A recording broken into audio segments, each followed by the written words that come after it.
afternoon. We're here today for our second briefing for the March 29th formal meeting. Our chair is out of town. Commissioner McDaniel is out today, and our county manager is out of town. So you all are left with me and Damon. But we welcome you here. We did not have any discussion items today, so at this point, I'll turn our meeting over to Damon Sanders Pratt. Thank you, Damon. Thank you, Vice Chair Wisenhunt. So as noted, today is the second briefing for your June 29th meeting. So there are 20 regular business items and 21 appointments. So staff will provide a review of the briefing items, and then the appointments closed on June 19th. So you should have the applicants that have submitted their names for those different positions. So with that, these are the items for the June 29th meeting. So agenda item number 1 is a resolution approving the jail health medical plan at the Forsyth County Law Enforcement Detention Center. So Denise Price will introduce the item. So if I could ask Denise to come on up and talk about, I guess, maybe the behavioral health part of that. And then have Valerie Stewart come up later and talk about the actual plan. Thank you, Damon. I was like, no, that's Valerie. Good afternoon. So there is much literature about the prevalence of mental illness in incarcerated individuals. According to the National Alliance for Mental Illness, 21% of U.S. adults experienced a mental illness in 2020. And for incarcerated folks, we know that these rates are much higher.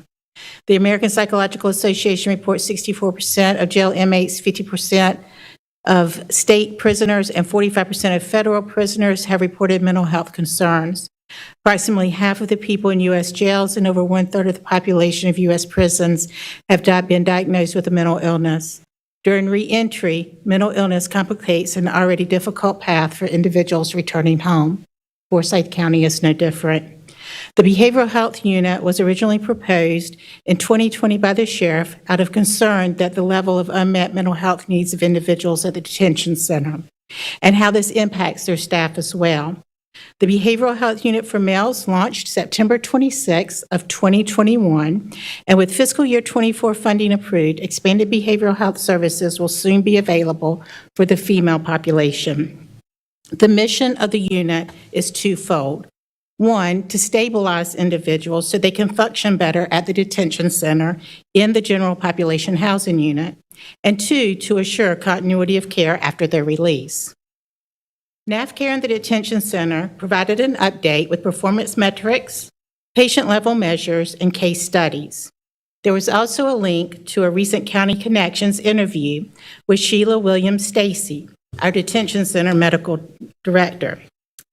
Sheila will be providing an update today, and I'm going to ask her to come up to the podium. And while she is doing so, I'd like to recognize that we have other NAFCARE leaders in the audience. Dr. Parrott, Carmen Knox, Jenna Savage, and Cliff LaBarge. Hey, Sheila. How are you? I'm fine.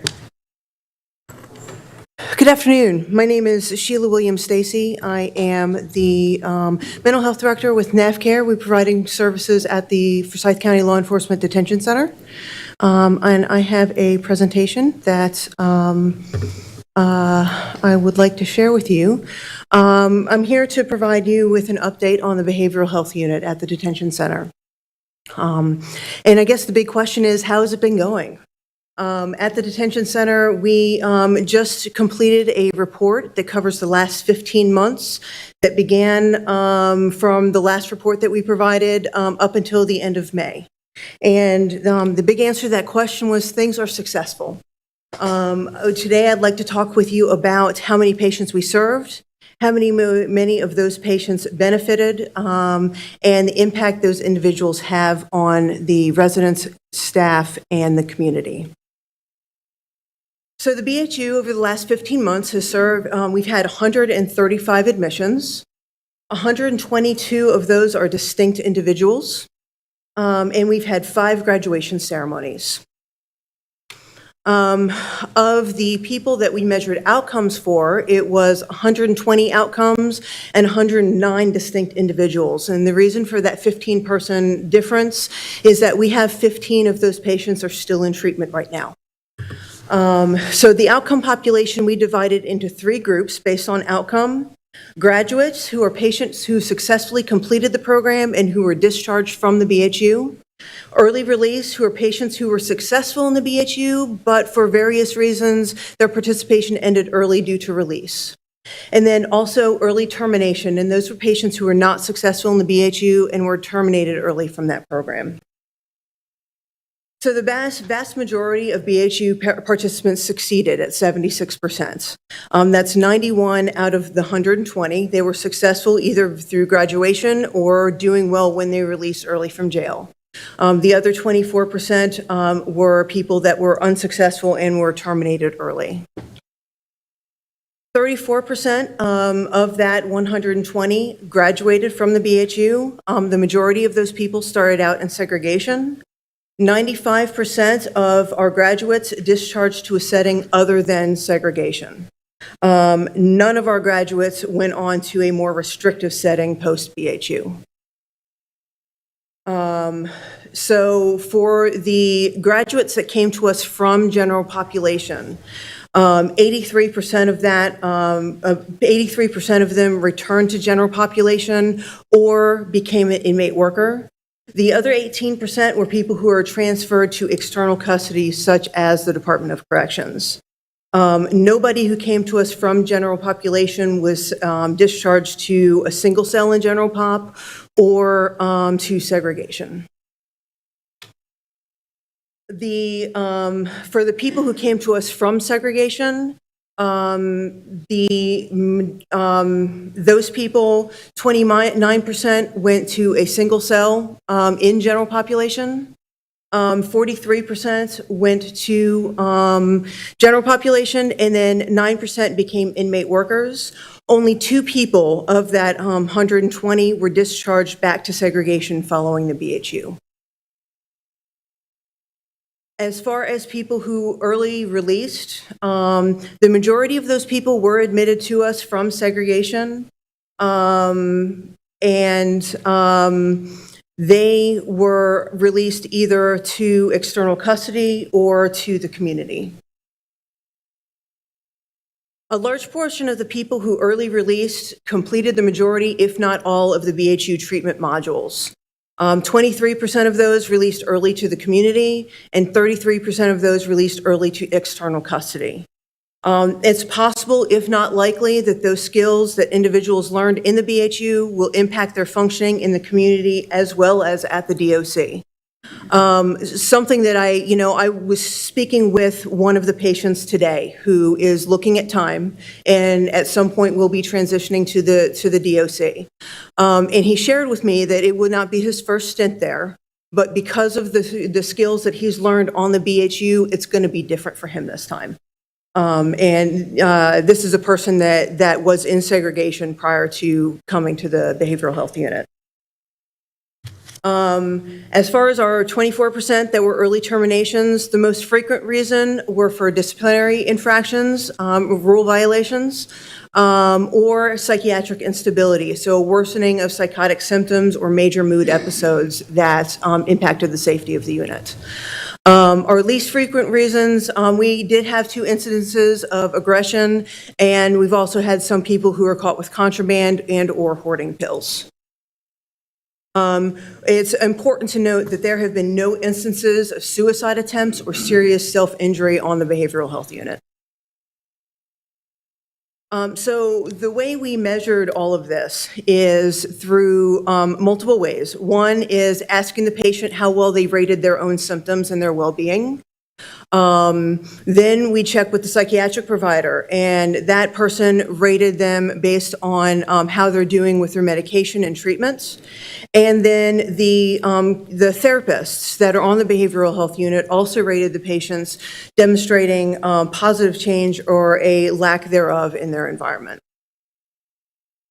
So when it comes to dealing with for the psychiatric provider, the graph here shows that there was a decrease in the average score, and that is what we were wanting to see. So we met that objective.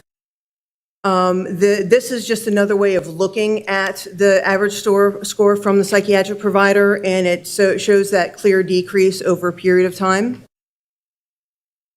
When it comes to the patient's self-rating, we're looking for a decrease over time, and there was a very significant decrease. There's one slight uptick that seemed to happen near the end of their stay on the BHU, and I personally account that to the fact that as people are getting ready to transition to another environment, they start to get a little bit nervous, and their anxiety levels start to go up because they don't know what to expect in this next stage of their journey. And then the scores from the therapist overall, we want to see an increase, and we did see that increase. And then if we break it down a little bit further, when we're looking at negative outcomes such as psychosis, self-harm, suicide attempts, threats of violence, isolating self, we look at those negative outcomes, we want to see that going down, and that went down to 0. And then when we're looking at positive things such as hygiene, caring for their own environment, compliance with treatment rules, and taking their medication, we want to see that going up. And we did see an uptick in the positive outcomes. And that's something that I like to note, that happens pretty quickly for people once they get to the BHU. And then there continues to be an increase over time. I've talked a lot about numbers, and I think it's really important. I'm a people person. That's why I'm in mental health. And so I like to talk about the people. And in the report that you received, there were several testimonials, and there was one that I wanted to highlight. And this came from a BHU graduate. It says, "I have become more aware and stable mentally as a person with mental health issues. I am more in control of me and my moods with better understanding. It has given me a non-judgmental place to learn, understand, and develop mentally. Learning that I am not alone in my mental health struggle, I can talk to people that relate to my way of thinking. The BHU has helped me accept responsibility for my actions and a healthy way to process my emotions while in custody. I have learned more about myself in the BHU than all of my other times in jail. I would recommend it to anyone who struggles with mental health issues." There were also several case examples that we provided. I wanted to highlight 2 of them. I had difficulty to narrowing them down, but there was 2 that I specifically wanted to highlight. One of which is currently in treatment with us now, and he is getting ready to graduate on next Wednesday. He spent 19 days on active suicide watch and segregation. His cell reeked of urine and was filthy. He was highly agitated. He believed that he was Jesus. He finally did agree to mental health medications, which got him stable enough that we could bring him down to the BHU safely. He was initially very quiet and passive, but he did attend groups. And over time, he engaged more and more with the community and really showed a major benefit psychiatrically. And as I said, he's soon going to graduate and just discharge to general population. A quote from him is, "Everything about the BHU has helped me. I learned about checking the facts. I feel more alive. The skills have taught me to think better about myself. While I go through the book and the sessions, I learn more tools to take care of myself. I am not worried when I'm released since I have more structure now." The other gentleman I wanted to talk about also started out in segregation. He was in segregation for 4 months before coming to the BHU. When he was up there because he was frequently combative and very disengaged with staff. His initial trial in the BHU failed due to his aggressiveness and frequent mood swings and psychosis. When he returned to segregation, he returned with the materials that he'd been given on the BHU, and he spent time in segregation reviewing those materials. And him doing that and being able to start to try to apply those helped him to be able to be readmitted to the BHU. While he was still psychotic, he underwent numerous medication adjustments until we finally found the right fit. Psychiatrically, he stabilized to the point in which he was even a worker while he was in the BHU. And then when he graduated, he became a kitchen worker. The kitchen manager at the jail constantly told BHU staff that he was one of the best workers that she has ever had.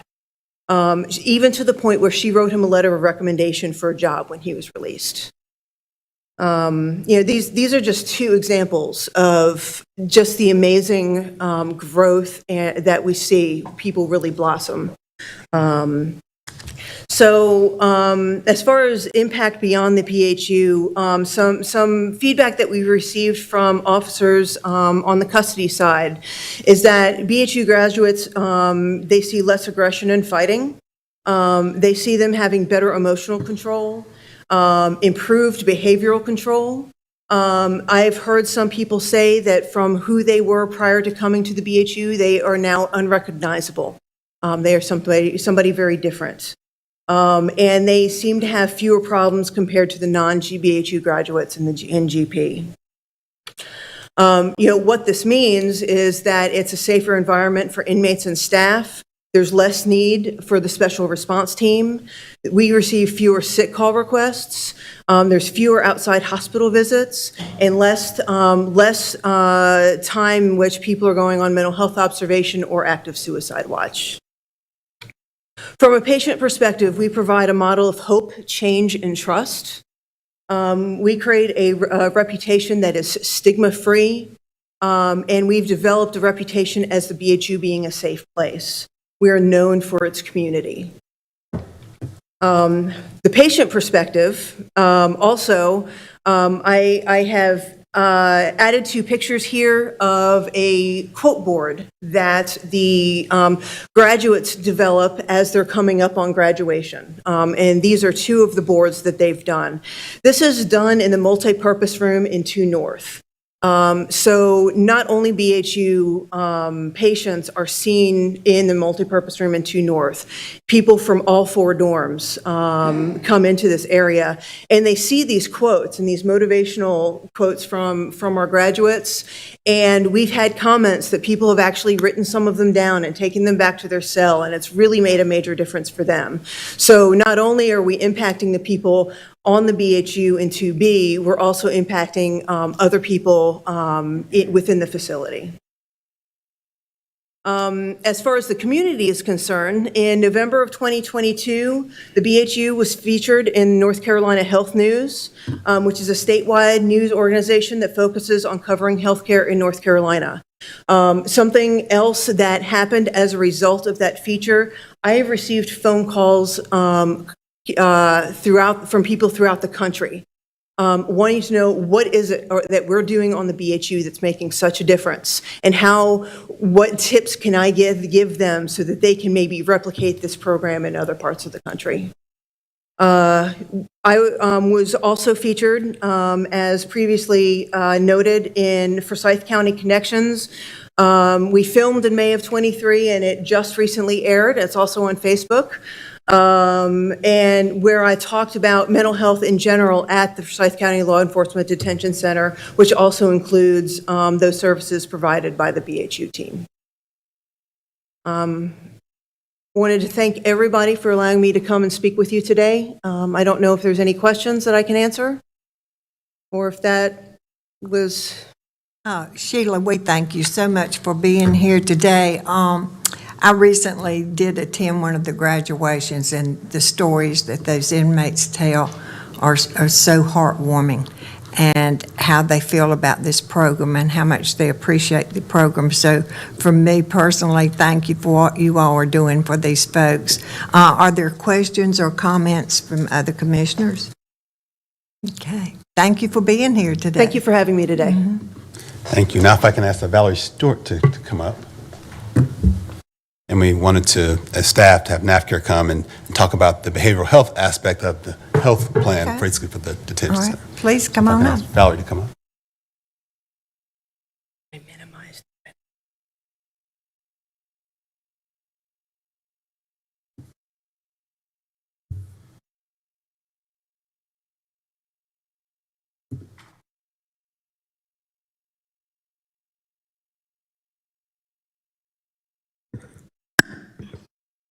Good afternoon, Deputy Sanders Pratt, Vice Chair Wisenhunt, and County Commissioners, good afternoon.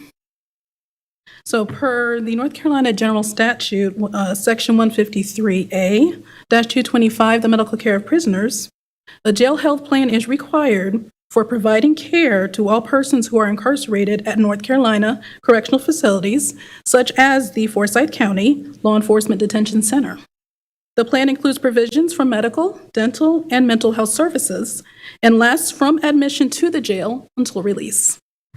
Topics covered in the plan include, but not are limited to, infectious disease prevention and control, treatment for substance withdrawal, also known as detox, residents with special health needs, medical legal issues, and response to non-urgent, urgent, and emergency healthcare needs. Every year, the jail health plan is reviewed and must be approved by both the local county health director and the Board of County Commissioners. If you have any questions, just let me know. Have questions? Okay, thank you. Thank you. Thank you, Valerie. So agenda item number 2 is a resolution amending the policy regarding settlement of certain negligence and tort claims against the county in limited circumstances. And so the County Attorney Gordon Watkins will speak to this item.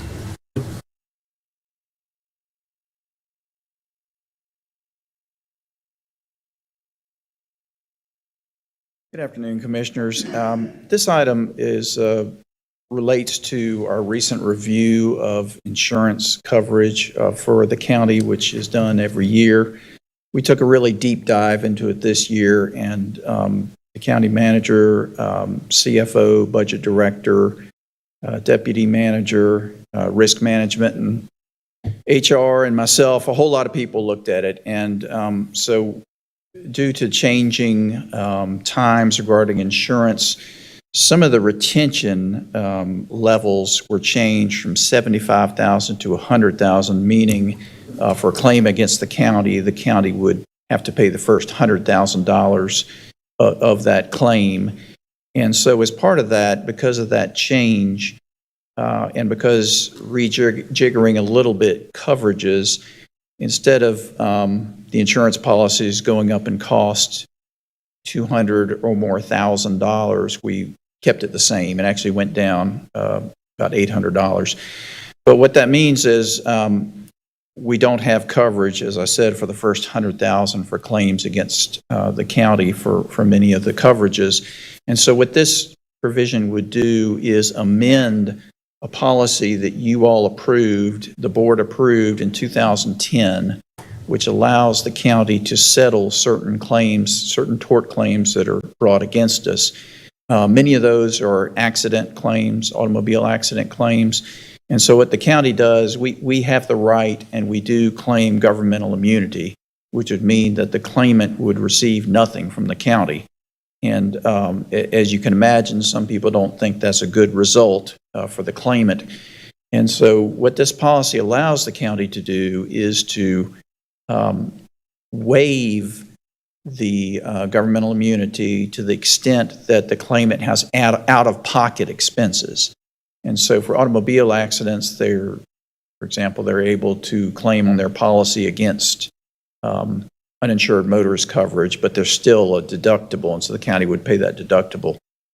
And so that's a long-winded way of saying that this amendment would change the manager's authorization from $75,000 to handle claims up to $75,000 to be able to handle claims up to $100,000 under that policy. Having said that, we've never handled any claim anywhere close to that. Most of these claims are for $100 or a couple $100, and so it's rare. It hasn't happened yet, but it's possible that a claim could go up to $100,000 for the out-of-pocket expenses. But just to make sure that we're covered, the recommendation is that we do make the change to the policy. And again, that change is only going from $75,000 to $100,000. And I'm happy to answer any questions about that. Questions? Commissioner Bessie? Thank you.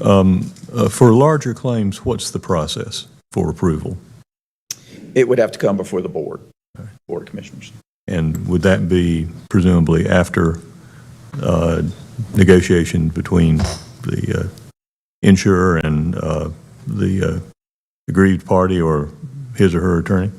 So typically what would happen in a case like that is there'd be a lawsuit filed, and lawyers would be involved, and at some point, if we reached a settlement agreement and it was $105,000, that would have to be approved by this board. Thank you. Further questions? Thank you, Gordon. Thank you. Thank you. Agenda item number 3 is approval of minutes for your June 5th, June 8th, and June 15th sessions. Agenda item number 4 is an amendment to the fiscal year 23 Fire Tax District Special Revenue Fund and Budget Ordinance to appropriate additional sales tax. And I'll ask Kyle Wolf, the Budget Management Director, to brief this item. Good afternoon, Commissioners. This is an item that we've had to do at the end of the year for the past several years, and it's really just in order to prepare for year end due to sales tax revenue coming in significantly higher than what we had budgeted. So each year we budget estimated sales tax proceeds in the Fire Tax District Special Revenue Fund along with a transfer into the general fund to support county fire suppression. In the current fiscal year, it's projected the actual revenues are going to exceed estimates in every district, so we have to amend the Fire Tax District Special Revenue Fund as well as the budget ordinance in order to increase appropriations in order to avoid an audit issue really. So this is really just kind of an accounting issue that is a good accounting issue because sales tax revenue is exceedingly well. Any questions? Questions? Thank you, Kyle. Thank you, Kyle. Item number 5 is an amendment to the 2016 Schools Capital Projects Ordinance. Adam Fernbach, the Treasury Analyst for Finance, will brief this item. Good afternoon, Commissioners. This item is to appropriate funding for the Philo Hill Middle School renovation for the county schools. The funding here comes from 2 sources, one of which is about $10.8 million reallocated from various other projects that are substantially complete and do not need their remaining project balances. And the rest of the funding is about $17.4 million from the new bond issue that just closed last week. This will increase the budget of the Philo Hill Middle School project to $45.3 million, up from the present budget of $17 million and an initial appropriation of $1 million for the project. That initial appropriation was never meant to be the final budget. That was just what was appropriated out of the 2017 bond sale. And then approving this item would bring the total amount of obligated funds for the 2016 referendum projects to $314.6 million. Questions? Ms. Woodbury? Thank you, Vice Chair Wizenhunt. Just for clarity, for the Philo Hill, I have 2 points about the Philo Hill piece, but the first one is in regards to the dollars that recently the county commissioners provided from additional bond sales to outfit the 80-something million dollars. Is this the money that's being used for the Philo? Is that the money that's being used for the Philo Hill? Some of that money being used for Philo Hill? So and Terry, please correct me if I'm getting any of this wrong. The $80 million refers to the additional capacity that we've identified in the 5-year capital improvement plan, from maxing out the county's authority to issue 2/3 capital maintenance bonds, and I think perhaps from premium in the current issue, but this is not. This project is not relying on that Okay. So this capacity. is not the list of things that's... No, yeah, that 80 million refers to, typically we issue every 2 years, we issue about $14 million for school capital maintenance, and what finance and the schools have worked on is a plan where instead of issuing $14.5 million every 2 years, we can actually issue another dozen or 13 million each 2-year cycle, and that 80 million comes from pushing that out, not from this. Thanks for that clarity. The other point that I have, and I'm going to try to stay on the side of county commissioner, and so the concern that I would have as a county commissioner as it relates to the Philo Hill project is this going to alleviate the need to build another school because the kids won't go to Philo Hill and it's way under capacity?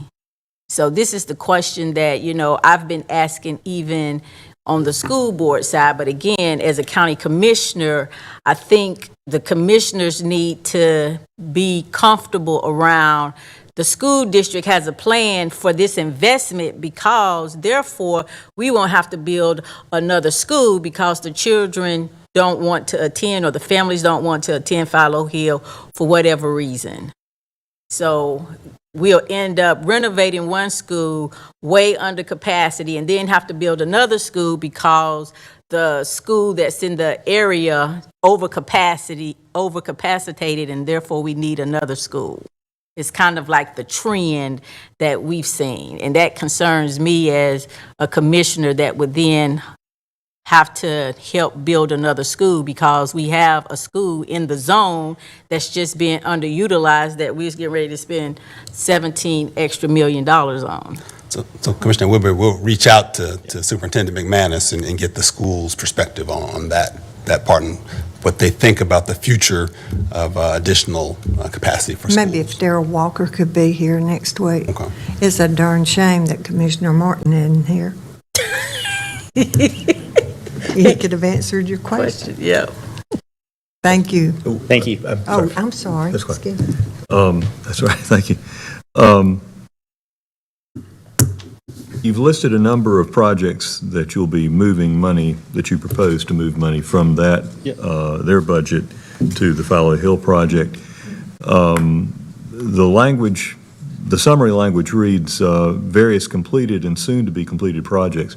The plain language reading of that would be the projects have been done or they're in the process of being done. Is that the case for each of these projects named? That doesn't include some that you've decided not to do, does it? Right. Smith Farm, I believe they've decided that's not going to be part of this current bond issue.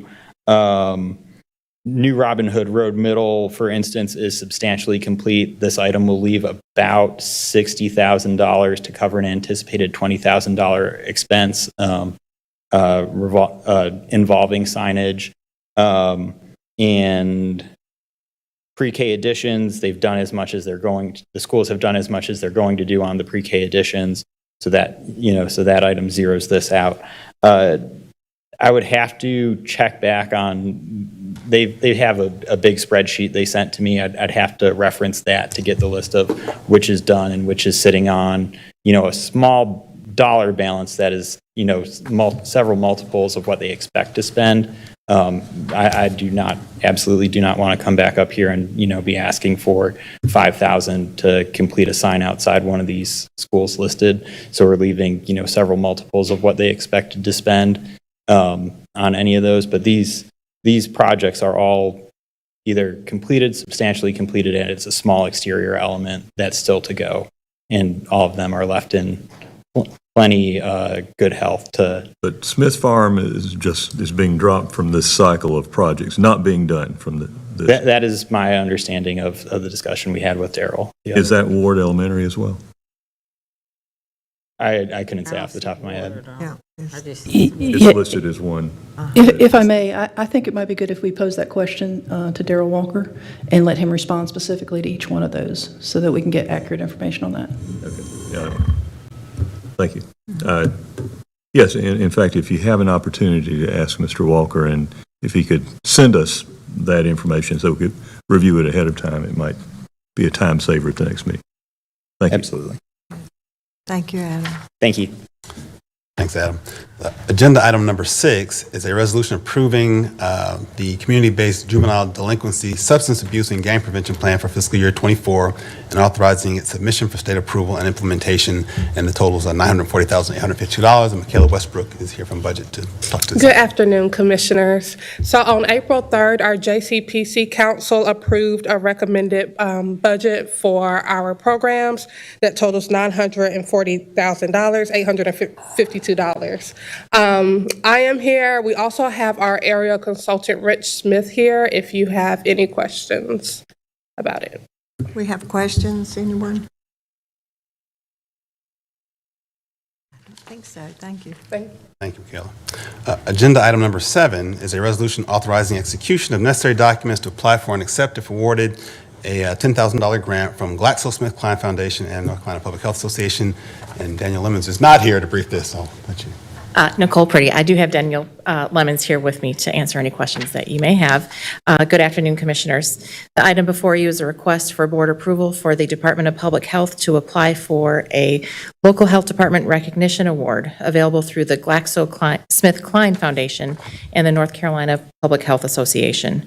The Department of Public Health wishes to submit its Environmental Health Division's Tattoo EDU program for consideration of this competitive grant award, which could total up to $10,000.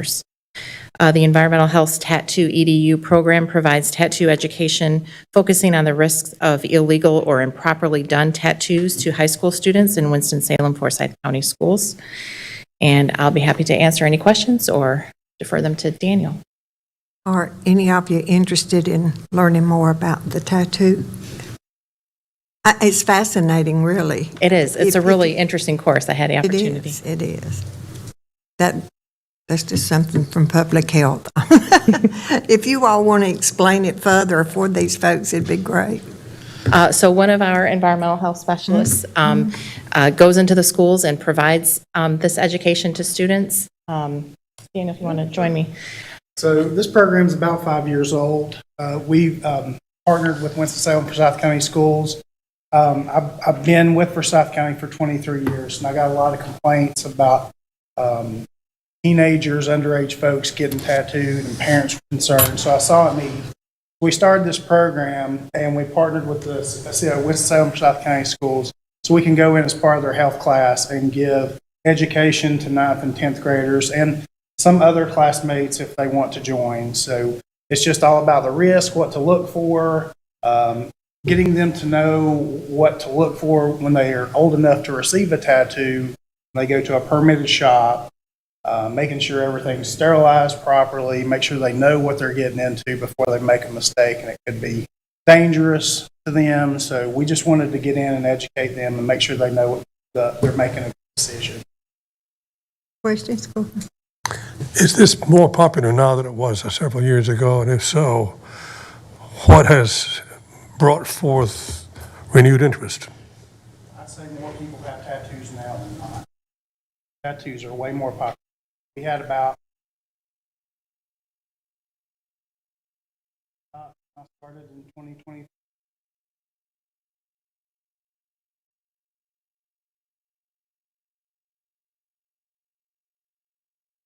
Busy. Well, what does one have to do to get a permit to be a tattoo artist? If you're interested, I'd be glad to. There's an application process and a fee involved, and you have to have a setup, your individual setup. Go out and do an evaluation of to make sure everything is properly clean and disinfected. Needles, containers and disposals, practice aseptic client, bandages involved. It's pretty much a surgical procedure. So most of our rules are based on surgical procedure protocols. So we go in and make sure they understand those protocols through the beginning, the prep work, to all the way. You know, I grew up during World War II, and during World War II, a tattoo was something to be admired because it was the soldier going off to war, and he wanted a memory of whomever somewhere on his body. So if anything happened that was bad, that would be remembered as he had a tattoo of her or whatever, and it meant something to him. But that has completely changed. I guess it's because of sterilization procedures and that type of thing. Is that correct? That's correct. That's part of our program. Is like we actually talk about why people want to get.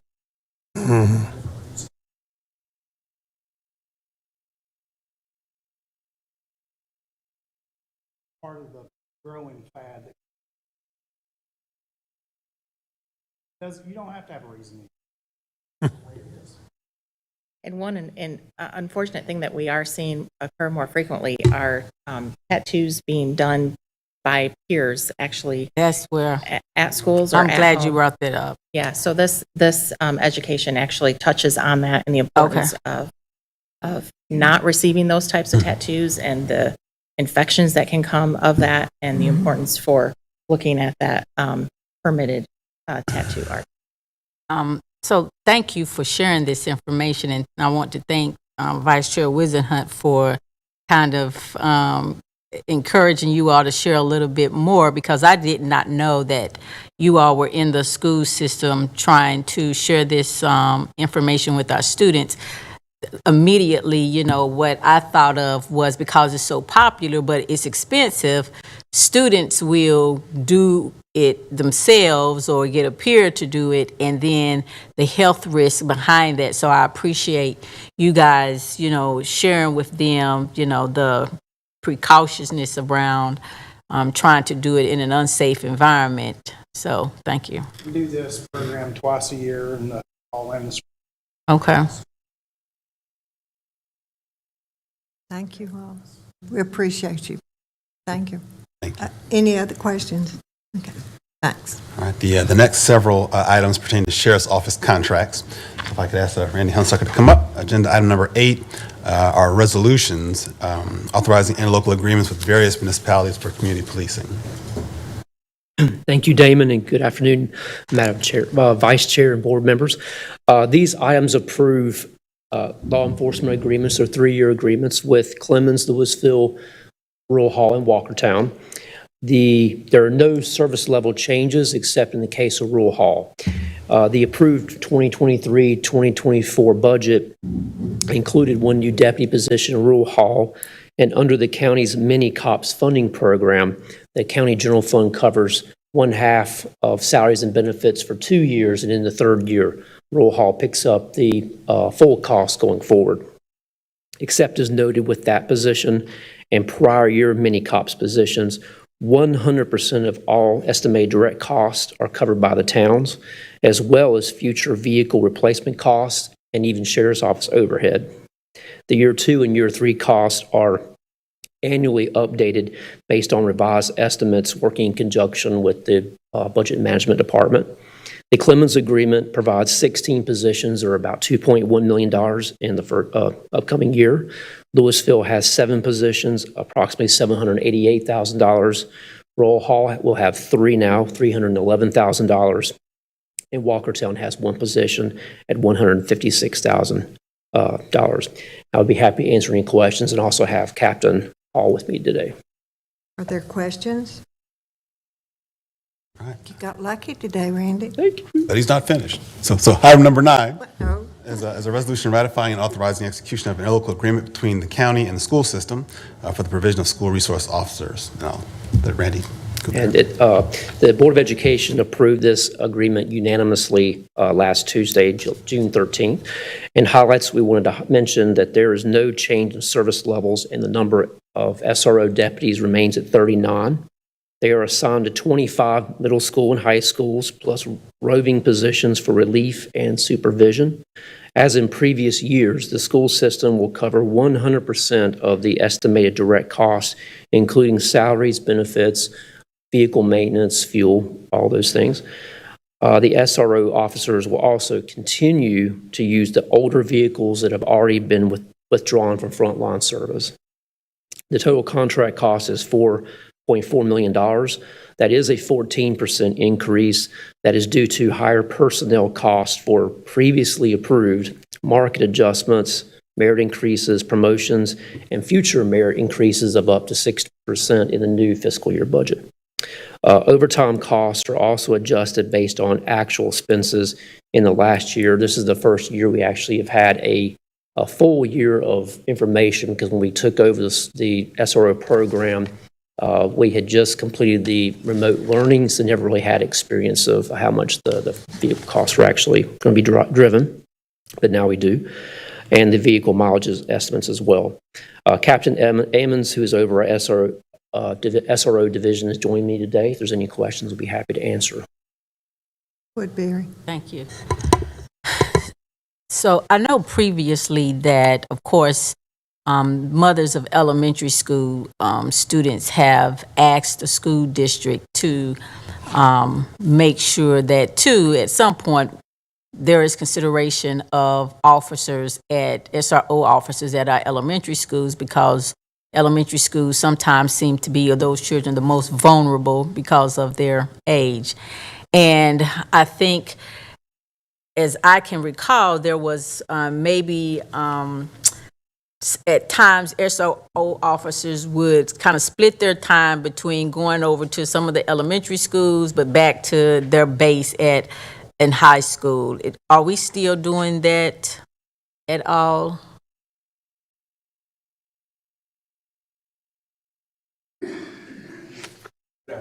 Good afternoon. So your question, first, my name is Rick Ammons. I'm the captain over SRO, or School Resource Division. Yes, so schools that are adjacent to the elementary schools, yes, my officers do go over and check on them and then go back. Unfortunately, due to the contract, it's not binding to the elementary schools.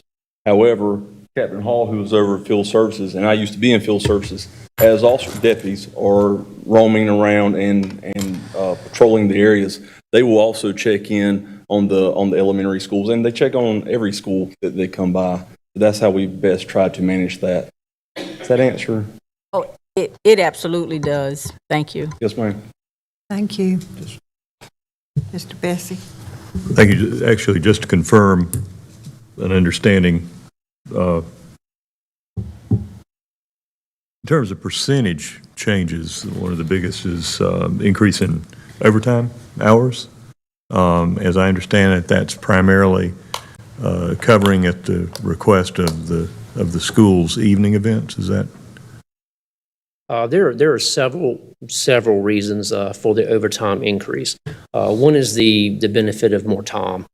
When the remote learning ended in the fall of 2021, and we started preparing the 2022-2023 budget, we only had 6 months of information. So part of it, we didn't know how much overtime would be used. So now we have a full year of that. So that's the first thing. And at that same time, we were phasing into the schools as the city was phasing out. So it was rapid growth. Most of the overtime is also at the middle schools. It's primarily driven around the schedule when the officers get there at 6:30 and they're working to Roughly 4:30 in the afternoon or 5 p.m., depending on the buses when they are able to leave. Right. And that's about 10 and a half hours. That will create some overtime. So there's a lot of maintaining order and decorum, as Kevin said. So it's not primarily associated with evening activities. No, sir. Those are handled by the school system on like an off-duty basis, like the sporting events and dances and all those. The overtime that comes from the middle school officers who are assigned at middle schools, we move them, we redeploy them to the high schools in their area, depending upon what type of issues have been at those high schools. It's just to keep things as safe as possible while kids are loading on buses and whatnot. Sure. No, I'm trying to make sure I understand what's driving. And the bus, loading, unloading, does come back to an issue that was identified, particularly in terms of the school system staffing, as a problem. That is, inadequate drivers, forcing drivers to double up on routes. Is that part of the driver Yes, there? I would say that. Yes. Right. Yeah, thanks very much. Thank you all. So the final Sheriff's Office item is a resolution awarding a contract to P&G Security Guard Incorporated, doing business as P&G Security, for contracted private security services at the Law Enforcement Detention Center at a not to exceed amount of $2,829,914.64. Thanks, Damon. On February 17th of last year, this board approved a one-year contract for placing contracted private security and non-inmate contact roles at the detention center in order to help with staffing pressures there caused by the high vacancies. The terms of the agreement included a one-year initial term with an option to renew for one additional year. However, in order to align the contract with the budget process in the fiscal year, recently the contract was extended by 4 months. So now the contract runs from July to June. Anticipated vacancy savings, as was highlighted during the recent budget workshops, will cover the 100% of the funding for this contract. So therefore, the resolution before you today awards an agreement for continuing the service with P&G Security for 12 months, beginning July 1st, 2023, in an amount not to exceed $2,829,914.64, with an option to extend for one additional year if needed. P&G Security remains the only known vendor experienced with providing services in a correction capacity in North Carolina state prison system and us. Should vacancies decrease to a manageable level, we do have the authority to reduce the number of contracted positions that can be sent to our facility. I'd be happy to answer any questions. I also have Major Whitaker and Captain Ensign with me today. Questions? Okay, thank you. Thank you, Randy. Agenda item number 11 is a resolution authorizing execution of an agreement between Forsyth County and Wake Forest University Health Sciences for medical direction services for emergency medical services. So county staff is proposing to continue contracting with Wake Forest University Health Sciences, or Atrium, for provision of medical direction services. Under the prior agreement, the county contracted for 40 hours a month or 480 hours a year. The proposed agreement is for 64 hours a month, which would be a total of 768 hours a year. And there are a number of reasons for that, some of which are it partly reflects the composition of our staff on the fleet. So we have a lot of EMTs relative to what we used to have in versus paramedics. So it requires additional medical direction time. He also is certifying our advanced EMTs. So as we are trying to stay more at an advanced life support level, we've added an advanced EMT program, and he certifies those. He operates a cadaver lab. He's on call, which is, we call them frequently. And we also have the benefit of the fellows that are in a fellows program that Dr. Powell is over. And so that's also kind of offsets the additional cost. And also more a reflection of the actual hours that he spends doing the job. The hourly rate remains the same. So although the contract amount is more, the hourly rate is remaining the same. So that's $185.42 an hour. And then the annual contract amount will be $142,403 versus $89,000. But that increase, again, is more hours of service. The rate is unchanged. So I'm glad to take questions the board might have. Also, Chief Joey Hunley's here, as is the medical director, Dr. Stephen Powell. Are there questions? Thank you. Agenda item number 12 is a resolution authorizing a 7-month term extension on the agreement between Forsyth County and Seth Palmater, which is doing business as Motivated Metal. So Seth Palmater is the artist that was selected to do an installation at the Clemens Branch Library by the Winston-Salem Forsyth County Public Art Commission. He requires this extension from basically April 30th, 2023 through November 30th, 2023 to finish the project. He had unanticipated delays on a prior project and then some supply chain issues. So other than the termination date, all other provisions of the contract remain the same. And so I'm glad to take questions on this item if the board has any questions. Just for clarification, this is not a dandelion, correct? This is not a dandelion. Thank you. All right. Questions? All right. Agenda item number 13 is a resolution awarding an $11,153,000 contract to IL Long Construction Company for construction of the Smith Reynolds Airport Terminal renovation project. And James Anderson, the county's construction manager, will brief this item for you. Good afternoon, Commissioners. The item before you is a resolution to award a contract to IL Long for the Smith Reynolds Airport Terminal renovation project. The project was formally bid by City County Purchasing after we pre-qualified general contractors for the project. We had 8 firms that submitted and were pre-qualified, 5 of which attended the mandatory pre-bid meeting and then turned in a bid for the project. Including the accepted ad alternates, the apparent low bidder is IL Long with a bid of $11,153,000. The second low bidder was Edison Ford with a bid of $11,828,050. Third was Shelco LLC with a bid of $12,025,400. followed by Bar Construction with a bid of $12,801,700. And the highest bid was received from New Atlantic with a bid of $12,858,000. Post-bid, IL Long did commit to a 10.7% MWE participation goal, so that exceeds our 10% goal for the project. And IL Long is headquartered in Winston-Salem and has been providing construction services since 1932. And this resolution also establishes a $400,000 contingency for change orders to be executed by the county manager. And I'd be glad to answer any questions. Questions? Thank you. Thank you. Thanks, James. Item number 14 is a resolution authorizing execution of a contract to provide mortgage-style foreclosure legal services. I believe Mike Pollock is here from the County Tax Office to brief this item. Good afternoon, Commissioners. This resolution authorizes a contract with Zacchaeus Legal Services to provide mortgage-style foreclosure services for Forsyth County for a 3-year term. The total payments are not to exceed $355,000 for the first year, not to exceed $410,000 for the second year, and not to exceed $425,000 for the third year. Though foreclosure is by no means the first resort to collect taxes on any given account by the Tax Administration Department, it has proven to be an important part of the collection process. The RFP was sent out to 9 legal firms, and only 2 firms submitted responses. Zacchaeus Legal Services was the lowest price responsible bidder and offered the lowest cost for both the county and delinquent taxpayers. I'm happy to answer any questions. Questions?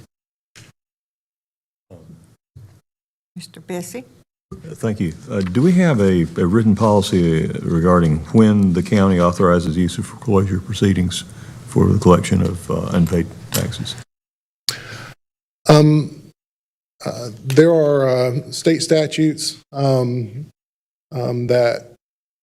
that say that they must be advertised. So every year after the taxes go delinquent, we send out a delinquent warning letter to citizens.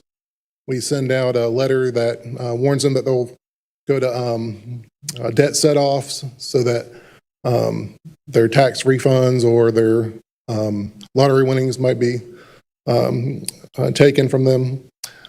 We send out a warning letter that mentions that their account will be advertised in the paper. And then once the advertisement goes into the paper, that's the first stage of foreclosure. And then from that point forward, the account could go to the foreclosure attorney. Could you provide me with a copy of the procedural steps, timelines, guidelines? I'm primarily looking to make sure that we don't see an uptick in, stories about foreclosures on the primary residence, for example. I understand. Typically, the ones that actually go to foreclosure auctions tend to be vacant properties. Which is entirely appropriate and actually can help clean up neighborhoods, but yeah. And in general, usually they're not sent off to the foreclosure attorney unless there's 2 years of delinquent taxes.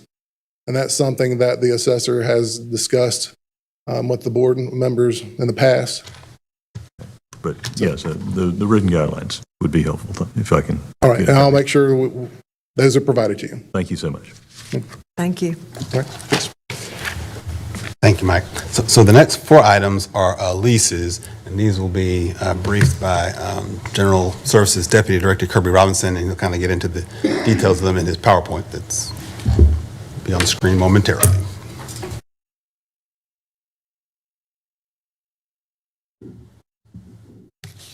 All right. Good afternoon, Vice Chair and Commissioners. Thank you for having me today to discuss these items. The first several items are about Daymark Recovery Services, and if it's all right, I'll sort of brief them as one. You might recall that in September of 2019, the county assumed ownership of the Highland Avenue Center, and the county got that from Cardinal Innovations Healthcare. It was actually a construction project that was started by CenterPoint, who was then taken over by Cardinal, and Cardinal was not in the business of owning or operating facilities, and so that was deeded to the county. When it came to the county, it had 3 tenants in it, and that was Cardinal and Daymark and Forsyth Community. We refer to the Forsyth community as the primary care clinic. Those three tenants occupied roughly 36,000 square feet, which is basically the first floor of the Highland Avenue Center. In lieu of rent, those leases were set as an operating expense reimbursement. So it sort of looks like they're paying rent in the lease. It was actually framed as a reimbursement, which is what you've seen in previous lease agreements with nonprofits. There's not necessarily a rental rate, but it's really an operating cost recovery rate. So the items before you today are three proposed lease agreements. This is an aerial view of the Highland Avenue Center there on Highland Avenue and 5th. Daymark's original 2018 lease has expired, and they do desire to execute a new lease agreement. We sort of think of that as their long-term agreement at the facility. Due to the planned renovations the board has seen that are coming to the Highland Avenue Center, we've asked them essentially to vacate roughly 50% of their area there that would be renovated. During that construction, Daymark would obviously need to put those folks somewhere. So to accommodate their needs and ensure that the county's construction schedule can move forward, we propose really a combination of short and long-term agreements for your consideration. So this is a floor plan of the Highland Avenue Center. It's very colorful. Daymark right now occupies this area, sort of the red shaded area and the purple outlined area. That's where they are right now. That's what has just expired. The purple area is what we're asking them to vacate that will be renovated. And so the long-term lease that we're proposing is for the red shaded area. They would essentially remain in that space. It's roughly 10,744 square feet. The proposed term is for 5 years at a rate of $5.95 a square foot.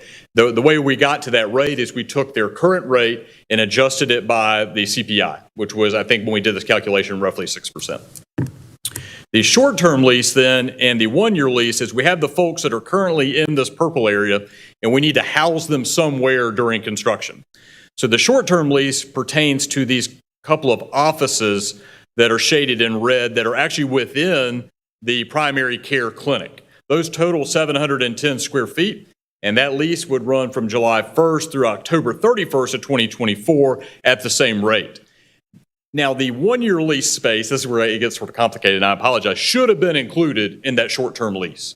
I missed it, and they missed it, and then we thought, oh my goodness, we still have to put these folks somewhere. And so we're able to pull this area out of the Forsyth community lease, the primary care lease, and it is the future pharmacy space that the county will construct at the Highland Avenue Center that will be vacant during construction. So it fit well to put Daymark there too. So we had missed our advertisement window, and that's why it's framed as a third agreement. It essentially follows the same methodology as the other leases. It just got a little more complex in terms of process. So again, this is the one-year lease area in yellow, framed as Daymark Nursing. Then you have the 710 square foot area, the short-term lease, that's just these red spaces within the green area. And then the long-term lease, which is the 5-year lease, is the red shaded area where Daymark currently is in the facility.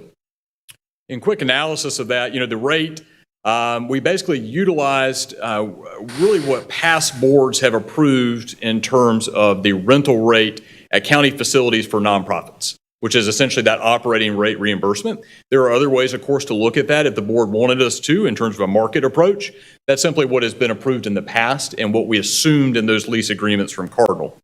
And again, that reimburses the county for its operating expenses, and that rate is adjusted each year by the CPI. And again, that space, although complex, it does support the county's construction efforts in the facility. Daymark really is helping us out by reorganizing their staff to allow for those planned renovations. I'm happy to answer any questions the board has. I'm just impressed that you made a mistake and you admit it and we're trying to fix it so we won't have to spend any more money. Well, it's funny you say that. I think my wife is watching. She'll love the fact that I just admitted to a mistake. So this is great. Questions? Item number 18 is a resolution authorizing execution of a lease agreement with Forsyth County and Wake Forest Health Sciences County on property located. Thank you, sir. Commissioners, as background to this item, in 1973, the county and Amos Cottage, Inc., which is a nonprofit, entered into a 50-year lease agreement for real property on Silas Creek Parkway. It's at the intersection there of Haynesmont Boulevard and Silas Creek. You'll see it outlined on your screen. The Novant campus, of course, is to the north. That, in 1979, that facility was constructed. It's a mix of hospital, clinical, meeting, and office space. It's about the size of the first floor of the Highland Avenue Center. It's a big facility. The property outlined there is 3.2 acres. Of course, the county owns that. The building, or the property is on the tax rolls at $2.4 million. Again, 37,000 square feet. You know, over the last 15 years, when we looked at the property with the tenant, they've invested roughly $720,000 in capital maintenance there, and they spend roughly $330,000 a year to maintain it. When we toured the facility, I still remember touring Springwood years ago and not being impressed with the condition of the facility, and this was the opposite. This is a well-maintained facility. It is very user-specific in terms of what they do there, but it is well-maintained and presented well. So in terms of the use and the future of that program, you know, Amos Cottage is used for providing pediatric, developmental, and behavioral health services. They service children 3 to 7 years old. It really is now Atrium Health Wake Forest Baptist. So Amos Cottage, as a nonprofit, has essentially been dissolved, and it is operated by Atrium. There are 5 programs they operate out of the facility there. The first is a developmental and behavioral pediatric section. Second is a therapeutic day program, followed by infant follow-up clinic, a families in training or FIT clinic, and the Children's Developmental Services Agency. So they've got a lot going on, a lot of good programs there, of course. Atrium has communicated to us that those programs will be relocated elsewhere in the community, whether that be to a Atrium facility or a private facility over the next couple of years. The goal is really for them to move out as soon as they can. As I understand it from them, there is a high level of complexity in those moves. I mean, they have to renovate facilities up to a certain state standard, and they have to move their licensures when they do that. So we entered into some lease negotiations with them a couple of months ago. The Atrium leadership really requested a 2-year lease agreement at a nominal rental rate to allow them sufficient time to relocate their programs to other locations.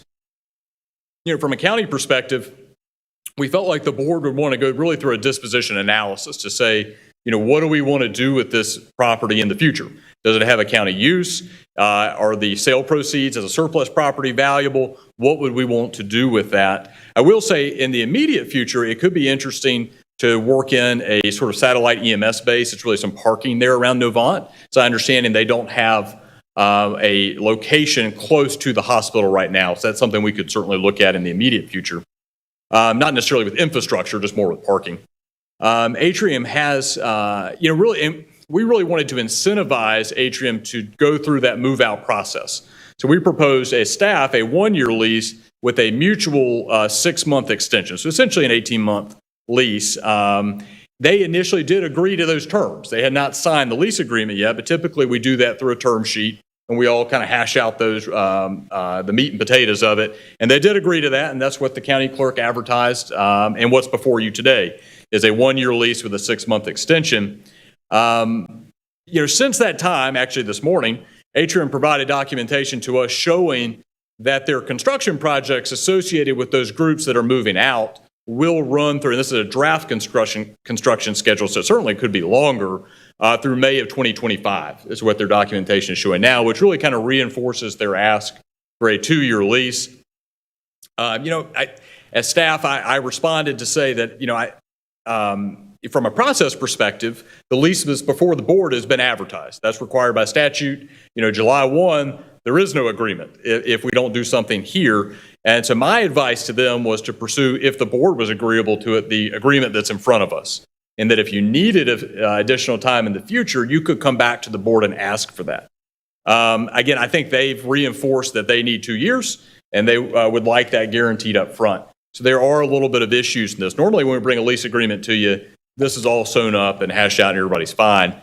This one's been a little bit of a surprise, and they are clear about what they're asking from the board. I've been clear about what I think the board would be agreeable to. And again, as staff, I just sort of sometimes forecast that, but I want to make sure I present all of that to you fairly and transparently. So in summary, you have a 50-year lease that's ending June 30. We've had a lot of time to figure it out, you could say. Amos Cottage, Inc., really the current nonprofit there is going away, so the new lease would be to Atrium. It would not be to Amos Cottage. Atrium is planning to relocate the Amos Cottage programs to alternate locations, and they've requested a 2-year lease in order to do that. Again, we recommended 18-month lease and said if additional time is needed, you could come back and ask the board for that. They have provided documentation to show how their construction schedule for these programs is lining up, which projects those renovations to be complete in May of 2025, which would match a 2-year lease agreement. They've asked the board to consider that. So a little bit of a thickening plot there, if you will, but I'm happy to answer any questions the board has. I guess Atrium understands that if we don't, that we can't act on a 2-year without renoticing the process. So if we don't act on the current proposal, basically, they will be there without a lease for some unspecified amount of time. That's right. I said, when I explained that to him, I said, so on July 1, what are you going to do? There is no lease. And so, number one, there's costs associated with that advertisement the county's paid for. And we'd have to go back through the time component of that. So yes, sir, they are aware of that. I'm not sure they had a response to that, but they were clear they wanted a 2-year lease. Yeah, I think the safer course is the one you recommend, actually. And if, I'm sorry, but if the upfront 2 years were that important, they should have said so earlier. We're out of time at this point. That's right. And they were pretty clear all along that's what they desired, but they did, through the process, agree to our terms of a 1-year lease with a 6-month extension. And so I'm not sure if there was some internal confusion. Maybe their construction plans were firmed up during that process. I'm not sure where the change came. All right. Thank you. Yes, sir. And I do also want to clarify, the lease is for $1. Just for clarification, it's $1 lease.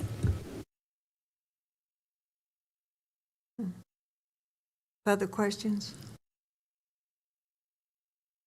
Thank you, Kirby. Thank you, sir. Agenda item number 19 is a resolution declaring certain county motor vehicles and equipment surplus property and authorizing their sale. Steve Brenniger, the county's fleet manager, will brief this item.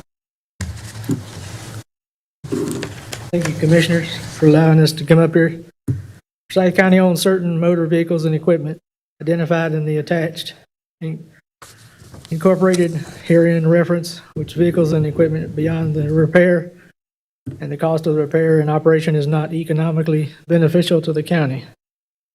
The county wishes to dispose of these said motor vehicles and equipment by auction or private sale negotiated by negotiated price pursuant by the provisions of the North Carolina General Statutes. This sale shall be simultaneously in person and online. They will have to call the auctioneer company at that day. They can see it online. They don't have to be there present. The sale shall be in person and virtual public auction at the highest bidder conducted by Rogers Realty and Auction Company Incorporated, which will commence on Saturday, August 12th, 2023, and conclude on August 23rd, 2023. Vehicles and equipment shall be located at 1200 Fairchild Road, which is where the animal control used to be, that same gravel lot.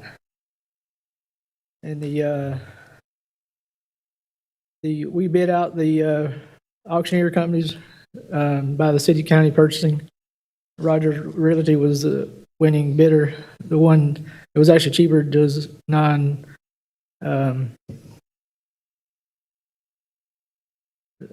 basically, they didn't give 3 references by government. I can't remember the actual terminology. And that's pretty much what I got. Any questions? Ms. I Woodbury. do have a question. Although I see the physical address, how would a person end the auction virtually? I'm not exactly 100% sure how they're doing it, but apparently when Rogers Realty advertises the sale, they will give the address of the website to log in, and I'm sure there's going to be some registrations to be able to bid on the vehicles if you can't make it in person. But Yeah, I just wanted to maybe make it clear to the citizens if they were interested in any of these vehicles. The address is clear on Fairchild Drive, but it says if virtual. I guess one could just, Dr. Google Rogers Realty and Auction Company, and probably they would have some information on how to attend their virtual auction. Yes, they, Provide a link and make that available on our site as well. Okay, thank you, that would be great. Maybe if you could share that next week at the meeting, please. any more questions? Other questions? Thank you. Thank y'all. Thanks, Stephen.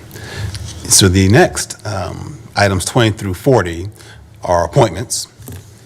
And then the last item for business is a resolution approving refunds by the tax assessor collector in the amount of $14,545.22. And those are all the items for the meeting. I would just say to the commissioners that our clerk has given us all of the applications, and so that is your weekend homework. Thank you for doing that. Madam Chair? Sure. Just one general question. For those appointments for which we have received no applications to date, and the advertised application period having closed, what is our procedure going forward? Are we allowed to consider late applications, or does the process have to be restarted? Generally continue, but I'll let the clerk speak to that. Mr. Bessie, the appointments that are not filled, they're continued to the next round of appointments, which will be in September. Thank you. Any other questions or comments? Okay, thank you. We are adjourned.